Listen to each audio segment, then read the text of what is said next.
In this video series, we're going to be talking about everything needed to build an online marketplace. So in the first video, which is this one, we're going to be talking about the idea as such, the potential market size, the GTM strategy, competitors, and what is actually needed to build a good MVP. In the second video, we're going to be doing a lot of coding. And in the third one, we're going to be launching the MVP. So let's get started.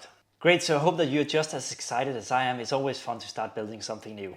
So the idea is to build a marketplace for renting out your spare desk, because in certain areas, especially in small cities, it can be difficult to find a proper co-working space. So if there was a marketplace where people were renting out their spare desks, it would be easier to find a proper place to work from. So the target group for this marketplace is digital nomads, freelancers, and smaller companies. And the main way I would earn money on this marketplace would be to use Stripe Connect, and then I would take a 10 to 15% cut on every transaction. But there are potentially many other ways I could earn money on this marketplace. It could be ads, it could be to let users pay a little bit extra to have their listing shown on different areas on the page. You could also maybe pay to have a thick border around your listing in a yellow color, for instance. Or you could also consider letting actual offices list in the future, but they would then have to pay to actually do that. Great, so let's also just try and estimate how big this could be. So how big is the market actually? So according to ChatGPT, the global number of co-working users is around 5 to 6 million, and it's growing with around 20 to 25% per year.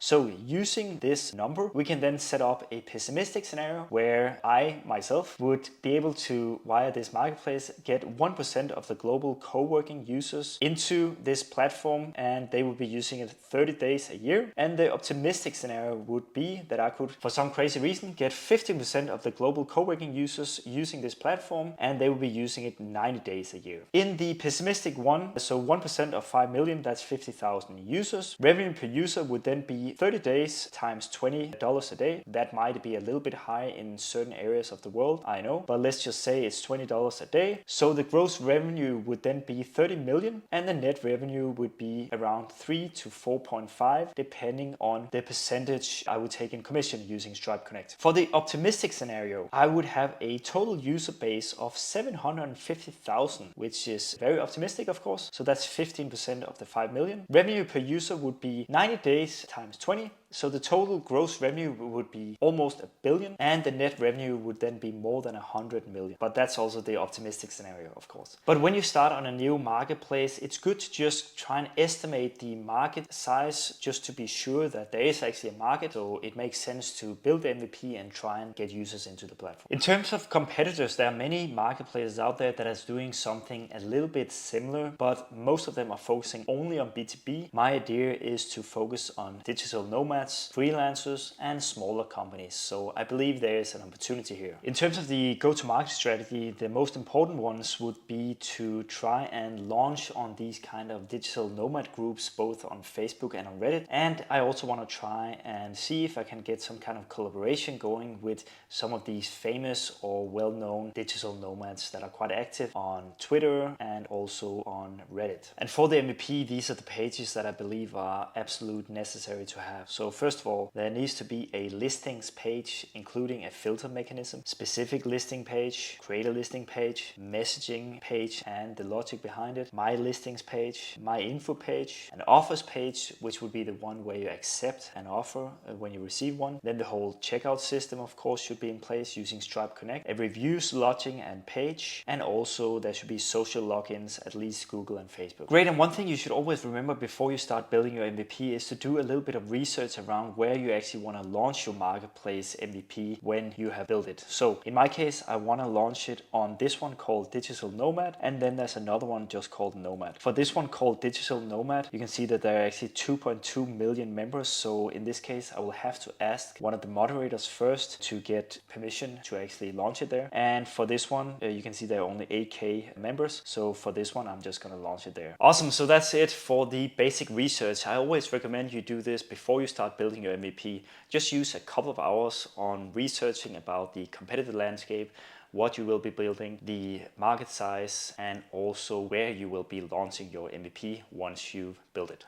Cool, so now the fun part starts, right? We will start building the MVP for this marketplace. So I'm of course going to be using my own boilerplate, and this boilerplate you can buy on SpeedBuildMarketplace.com, and I'll show you how to set everything up. So once you bought the boilerplate, you will get access to both the TypeScript and the JavaScript version of the boilerplate, and this is the TypeScript version. And then all you basically just do is that you clone the one you want to work in, and then you follow this guide that is linked to in the README folder, which will help you get everything up and running in 5 minutes. The first thing you do is to go to your .env.example file and then rename it to .env, and then go to Clerk, which we're using for auth, go and create a free account, and then copy paste the publishable key and the secret key in here. Then go to your MongoDB environment and then copy the URI string in here, and then you're pretty much ready to go. And in Clerk, it will basically look like this. So you go to your account, go to development environment, and then go to configure,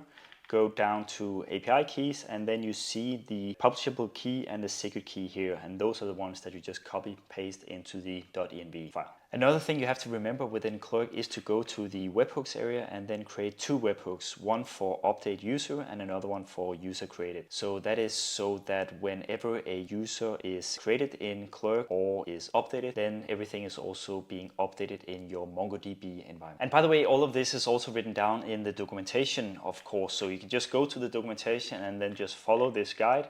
That will take you through everything for setting everything up in less than 5 minutes. And for setting up the webhooks, that is also being explained here in the documentation. You can do it either by using local tunnel or by using ngrok, and it is very easy. Cool, and once you've done that, go to the package.json and put in the name of your application up here. Then do a npm I to install everything, and then do a npm run dev to start the local server, and then go to localhost 3000, and it will basically look like this. So we have the listings area here where you can do some basic filtering like this. You can also go into a specific listing, of course, where you can see the title, description, you can see a little bit about the seller. There are 2 buttons here, there are some additional details, and you can also zoom in on images like this. We have a footer, of course, with a basic blog example. Then there's a search bar up here. And then there's the protected area up here, where we have a My Listings area, you have a Create Listings area, you have a User Info area, and of course a Messages area here. In the My Listings area, there will be where you would see all your listings, and you would be able to mark a listing as sold, or you would be able to edit a listing. The Messages area, that is where you communicate with sellers. The user info area, that's where you add your user information.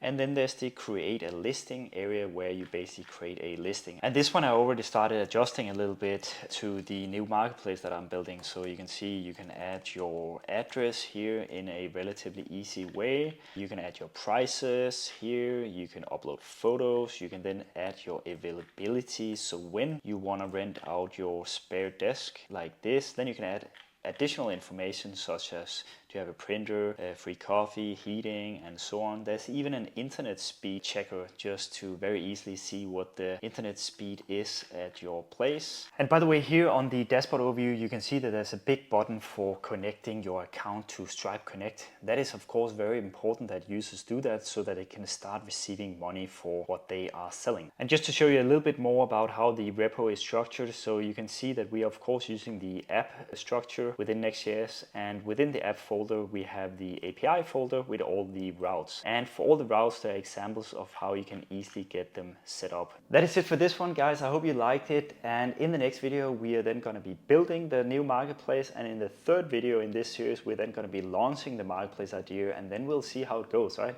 If you're considering building your own marketplace, then go ahead and check out SpeedBuildMarketplace. It will save you a lot of time.